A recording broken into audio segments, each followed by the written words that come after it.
It's the only television channel that broadcasts in the Crimean Tatar language, and soon it might be off the air forever.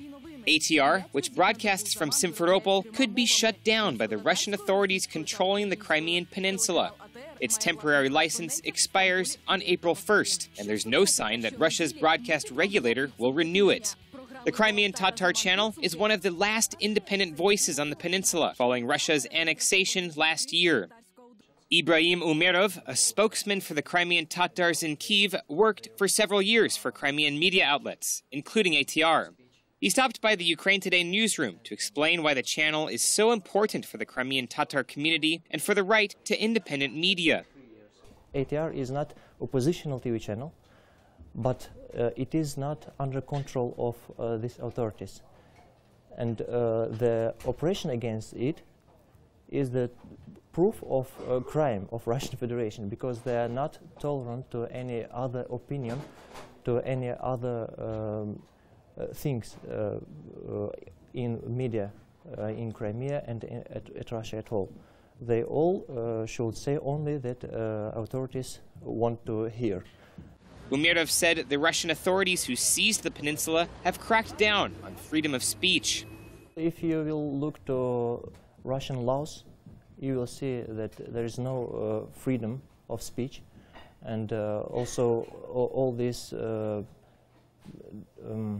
rules in which media have to work in Russia, they are very hard. It's not like in Ukraine or any other civilized country in Europe. It's so hard, so it's even, we can see, in laws. And with this we also can see how the police or armed men can came to houses of any journalists who are working on independent news agencies or any other TV channels, and it's really oppressing them. It's really dangerous for journalists to work in Crimea now if they will say true things about this occupation.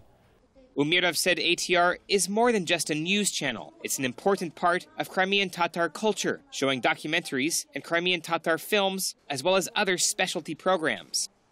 Of course, shutting off ATR, it is first full damage for Crimean Tatars, because it is their first TV channel, and it is like their spirit, their voice. And if they will be, if they will lose this, it's like they will lose a big part of their life, because almost every Crimean Tatar family, when they wake up, they turn on TV and looks ATR, and at night they will look news on ATR and any film they're broadcasting, and they go to rest.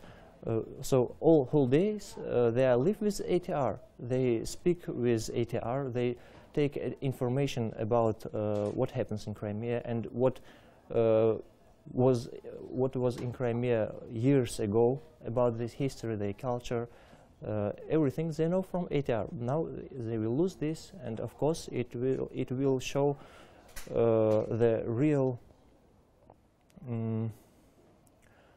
views of authorities on Crimean Tatars.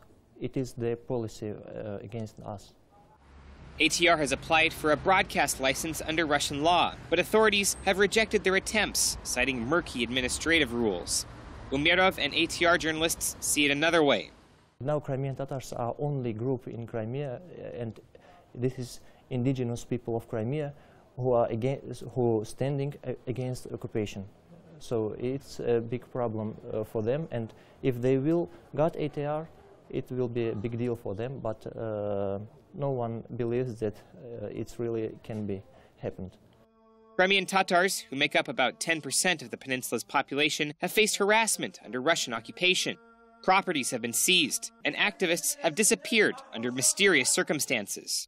Mustafa Jamilov, a former Soviet dissident and longtime leader of the Crimean Tatar community, was banned from re-entering Crimea after traveling to mainland Ukraine last year.